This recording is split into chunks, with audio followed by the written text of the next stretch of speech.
first part of this session is going to be dedicated to, first of all, checking up on whether you might currently actually be in a brand positioning crisis. Now, why are we putting such a big question mark behind this? Is because in our experience, sometimes brands are in a brand positioning crisis, but they don't realize it. So we have three suggestions on how you can probably test the waters a bit to see whether you are in crisis or if you could be doing better in that respect. Could you be clearer in, really creating that statement that shows how you're different, how you're making a difference in the lives of your customers? And can you use that statement then to inform all your marketing efforts? Because let's not forget that the main reason why we're talking about this today is because we're seeing a lot of frustration out there, a lot of brands that are doing, quite frankly, like spending a lot of money on their content marketing, and it is not working, or it's not doing what they want, or they can't see the results. And I think one of the main reasons for that is because when you don't have a clear brand positioning statement, your expectations aren't clear either. So I really don't see, like, how could you possibly measure whether your marketing efforts are successful if you don't have a clear sort of like positioning goal? So this is how we want to be seen in the market. This is what we want people to think about us, right? Like, so if that is not specific and clear, then you will never feel a sense of success associated with your content marketing efforts. So number one, let's start internally, because like the number one sign of how you know that you're having a brand positioning crisis is actually internal. And so what we see a lot is that you can test whether your brand positioning statement is clear and real by checking with your team. And by this, I mean, like, you actually need to be scientific about it and test it, right? So, for instance, you can ask your team, how would you describe the difference we make in the lives of our customers? And force everyone to not use more than 3 sentences, right? And then see what happens. We're definitely faced, usually when we do this kind of exercise, with a lot of statement and a lot of answers that in their essence are, of course, absolutely true. I don't think anyone in your team today will say something like, we're selling shoes when you're selling financial services, or like, that kind of a difference over that kind of a difference. They will be close together. But think about the opportunity cost that that answer isn't consistent across your team. Because your team is literally your first frontier to the market, right? Like, these are all, depending on its size as well, it's a huge opportunity. They're your first grade brand ambassadors. Now, you will want those people to all talk about the brand in the same way or in a similar way. And why are we being so strict about this? I think that one of the main things that we have to realize, and this is something that leads to so much frustration, is, and it's just the truth, honestly, the level of noise in the marketplace is extremely high. It's a fact. Like, we cannot deny this. There's definitely a lot of noise out there. And today you compete with all of the noise. So forget about just your competition, okay? You're literally your client. The moment they have a phone, which, let's face it, everybody does, they are exposed to so many different brand messages every single day, which means you're competing with that noise regardless of whether it's a direct competition to your service or not. Now, that requires an understanding from our end that a certain level of consistency in what we're putting out there and a certain level of repetition is absolutely necessary to make a dent in people's consciousness, right? Like, because how else are you going to reach people? How else are you going to make sure that it actually sinks in if you're one out of thousands of brand messages that reach people every single day? You cannot expect that that one interaction is going to do it. And especially, you can't expect that if I talk about the company like this and my colleague, Birdie, sort of like talks about the company like that, that the customer can retain an actual consistent image, right? Like, so without like really being having, and I think one of the reasons this is a hard thing to do is because that repetition feels artificial internally. The fact that everyone should be saying the same thing, you know what I mean, Farida? It feels Yes, unnatural, right? Like, it feels like, absolutely. no, but right? There's so Yeah. many ways to go about this. There's so many ways to explain this and stuff. I'm like, sure.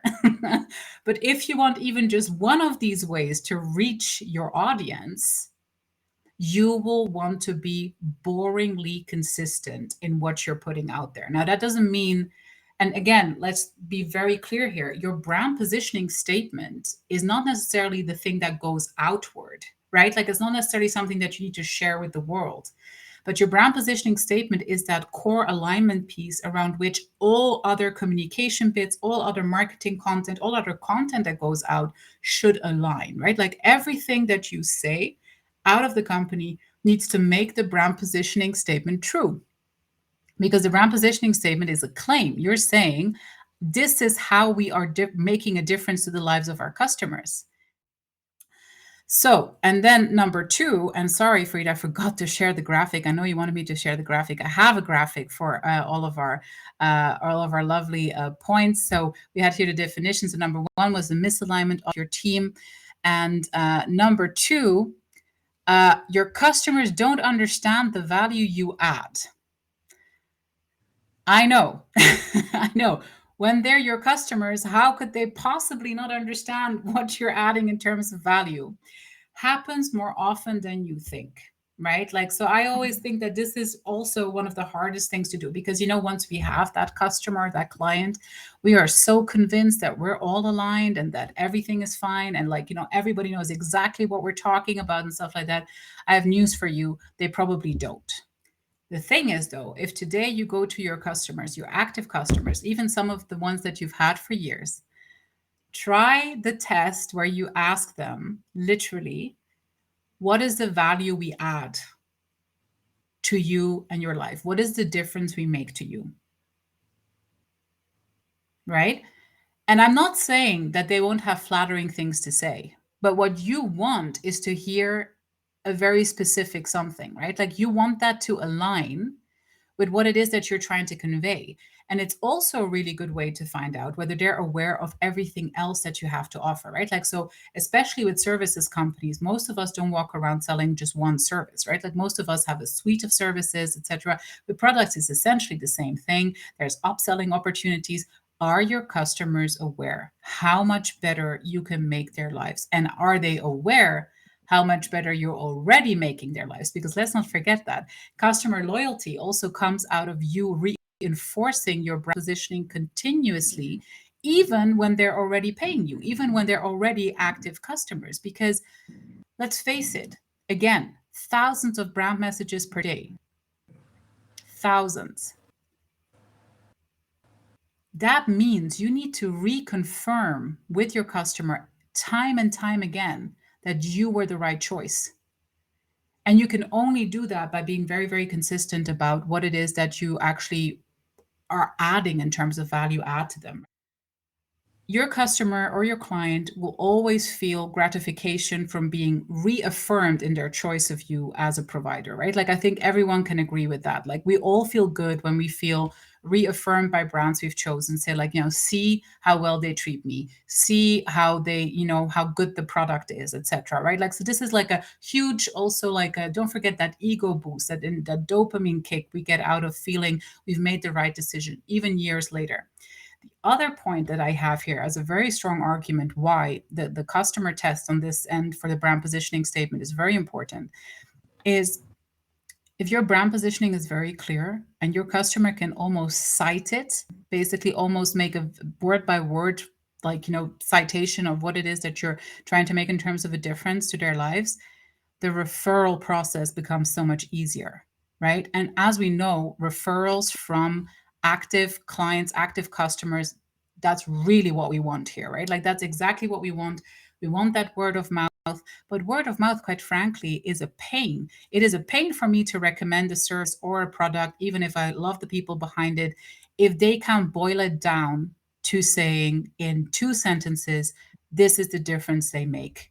And then I can match it with whoever I think might need that service or might need that product, right? Like, so I think this is also a factor for us to consider is that we're not exactly making it easy for others to help us, like, spread the word about the brand either. And that's a huge shame, and that's a huge missed opportunity, right? Like, and so that's, I think that's another point here to make.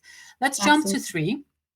You're trying to be everything to everyone. Okay, so I know this is really, really not going to make me very popular, this one, because I know this one is hard to admit to oneself. And oh my gosh, Farida, like I think, like, I'm sorry, like I'm not giving you the word that much because of the audio interruption. I hope the next edition is going to be much better and more input on your end as well. It's not like I love the sound of my own voice so much that I don't want to let you talk. I really feel like our siblings dynamic is going to be essentially questioned by this podcast, by the way. So I just want to put it out there.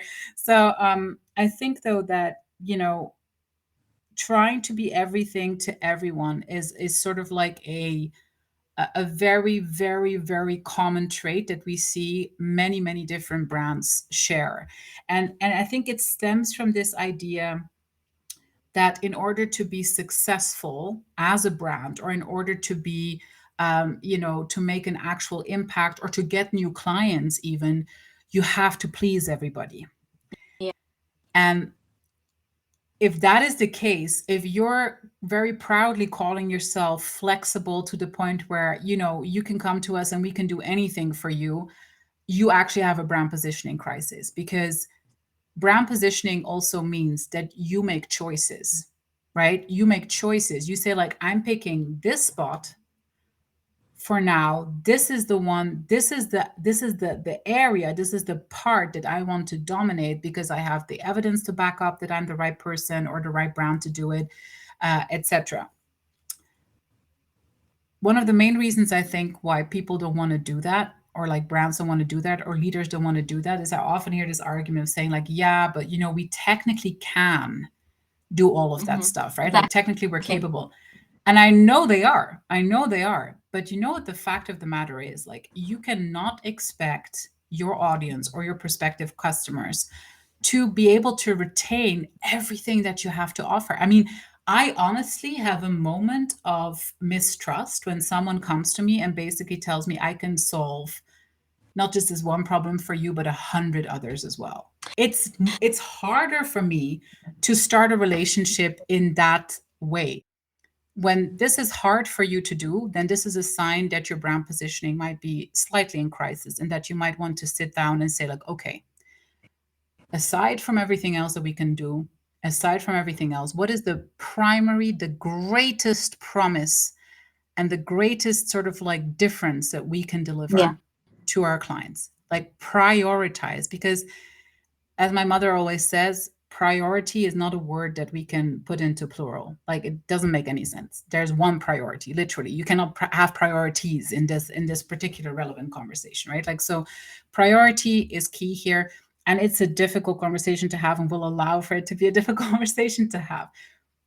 Anyways, if any of this so far has resonated with you, you are human and your brand is perfectly normal, because I think that there are very, very few brands in the world that today would be passing each one of these tests 100%. And, like, that each one of these And that never signs would be will. absent. Now, again, if any of these 3 has resonated with you, again, you're totally human. Like, it happens to us all the time as well. Like, with our brands, I'm constantly having to question it, constantly having to change things as well. But I think in order to make that dent, and in order to anyone who's watching this or is listening to this is obviously interested in using content marketing, for instance, to penetrate to their audience, to make a more meaningful customer experience working, etc. If that is your intention, creating that brand positioning statement clearly and concisely is your foundational element. And it is very important, because if you don't have that clarity, everything else is going to not be a waste of time, but it's definitely not going to be as impactful and as monetarily efficient as it could be if you had clarity on that.